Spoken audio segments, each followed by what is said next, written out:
Every country on earth at the moment is reforming public education. There are two reasons for it. The first of them is economic. People are trying to work out, how do we educate our children to take their place in the economies of the 21st century? How do we do that? Given that we can't anticipate what the economy will look like at the end of next week, as the recent turmoil is demonstrating. How do we do that? The second, though, is cultural. Every country on earth is trying to figure out, how do we educate our children so they have a sense of cultural identity and so that we can pass on the cultural genes of our communities while being part of the process of globalization. How do we square that circle? The problem is they're trying to meet the future by doing what they did in the past. And on the way, they're alienating millions of kids who don't see any purpose in going to school. When we went to school, we were kept there with a story, which was if you worked hard and did well and got a college degree, you would have a job. Our kids don't believe that. And they're right not to, by the way. You're better having a degree than not, but it's not a guarantee anymore. And particularly not if the route to it marginalizes most of the things that you think are important about yourself. Some people say we have to raise standards as if this is a breakthrough. You know, like, really, yes, we should. Why would you lower them? You know, I haven't come across an argument that persuades me of lowering them. But raising them, of course we should raise them. The problem is that the current system of education was designed and conceived and structured for a different age. It was conceived in the intellectual culture of the Enlightenment and in the economic circumstances of the Industrial Revolution. Before the middle of the 19th century, there were no systems of public education. Not really. I mean, you could get educated by Jesuits, you know, if you had the money. But public education, paid for from taxation, compulsory to everybody and free at the point of delivery, that was a revolutionary idea. And many people objected to it. They said it's not possible for many street kids, working class children, to benefit from public education. They're incapable of learning to read and write, and why are we spending time on this? So there's also built into it a whole series of assumptions about social structure and capacity. It was driven by an economic imperative of the time, but running right through it was an intellectual model of the mind, which was essentially the Enlightenment view of intelligence. That real intelligence consists in the capacity for a certain type of deductive reasoning and a knowledge of the classics originally, what we come to think of as academic ability. And this is deep in the gene pool of public education, that there are really two types of people, academic and non-academic, smart people and non-smart people.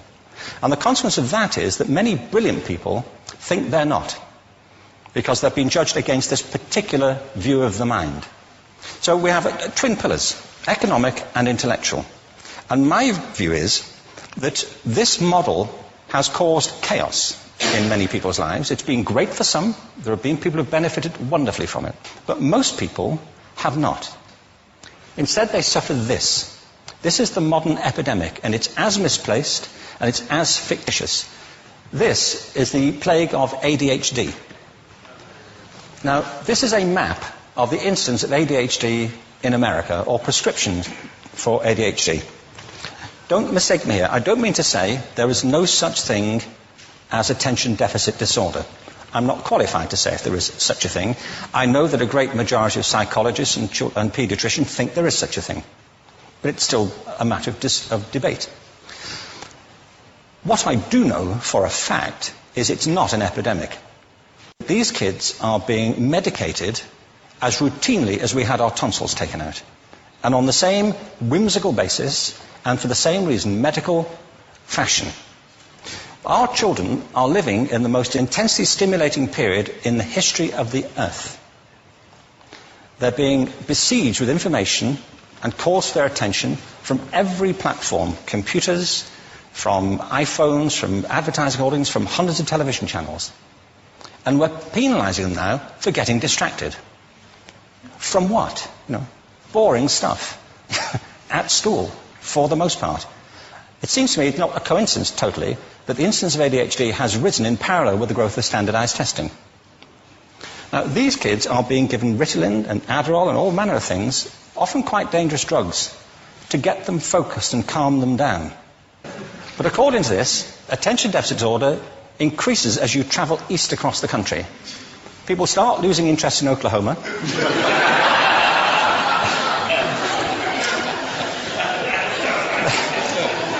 They can hardly think straight in Arkansas. And by the time they get to Washington, they've lost it completely. And there are separate reasons for that, I believe. It's a fictitious epidemic. If you think of it, the arts, and I don't say this exclusively of the arts, I think it's also true of science and of maths, but I say about the arts particularly because they are the victims of this mentality currently, particularly. The arts especially address the idea of aesthetic experience. An aesthetic experience is one in which your senses are operating at their peak, when you're present in the current moment, when you're resonating with the excitement of this thing that you're experiencing, when you are fully alive. An anesthetic is when you shut your senses off and deaden yourself to what's happening. And a lot of these drugs are that. We're getting our children through education by anesthetizing them. And I think we should be doing the exact opposite. We shouldn't be putting them asleep. We should be waking them up to what they have inside of themselves. But the model we have is this. I believe we have a system of education that is modeled on the interests of industrialism and in the image of it. I'll give you a couple of examples. Schools are still pretty much organized on factory lines, ringing bells, separate facilities, specialized into separate subjects. We still educate children by batches. We put them through the system by age group. Why do we do that? Why is there this assumption that the most important thing kids have in common is how old they are? It's like the most important thing about them is their date of manufacture. You know what I mean? Well, I know kids who are much better than other kids at the same age in different disciplines, or at different times of the day, or better in smaller groups than in large groups, or sometimes they want to be on their own. If you're interested in the model of learning, you don't start from this production line mentality. It's essentially about conformity, and increasingly it's about that as you look at the growth of standardized testing and standardized curricula.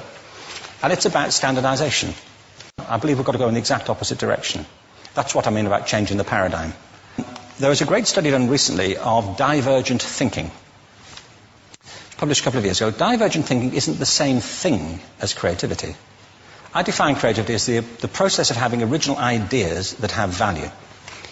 Divergent thinking isn't a synonym, but it's an essential capacity for creativity.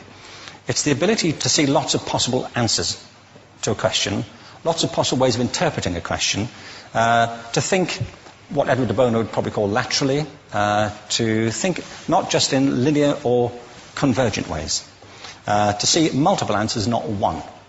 So, there are tests for this. One kind of cod example would be, people might be asked to say, how many uses can you think of for a paperclip? Well, those routine questions. Most people might come up with 10 or 15. People who are good at this might come up with 200. And they do that by saying, well, could the paperclip be 200 foot tall and be made out of foam rubber?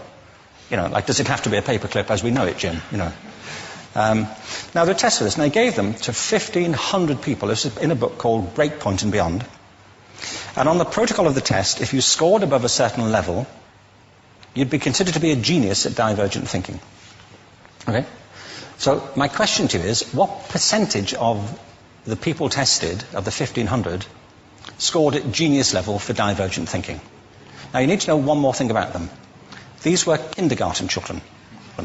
So what do you think? What percentage at genius level? 80. 80, okay. 98%. Now, the thing about this was it was a longitudinal study. So they retested the same children 5 years later, ages of 8 to 10. What do you think? 50? They retested them again 5 years later, ages 13 to 15. You can see a trend here, can't you?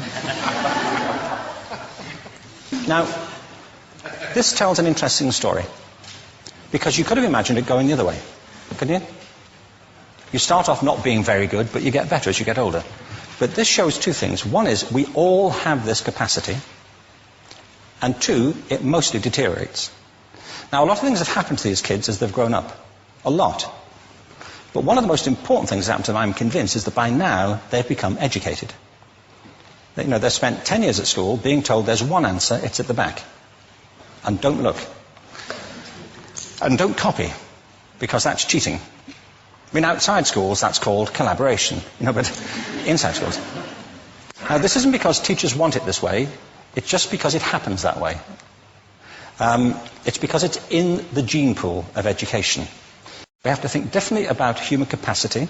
We have to get over this old conception of academic, non-academic, abstract, theoretical, vocational, and see it for what it is, a myth. Secondly, we have to recognize that most great learning happens in groups, that collaboration is the stuff of growth. If we atomize people and separate them and judge them separately, we form a kind of disjunction between them and their natural learning environment. And thirdly, it's crucially about the culture of our institutions, the habits of the institution and the habitats that they occupy.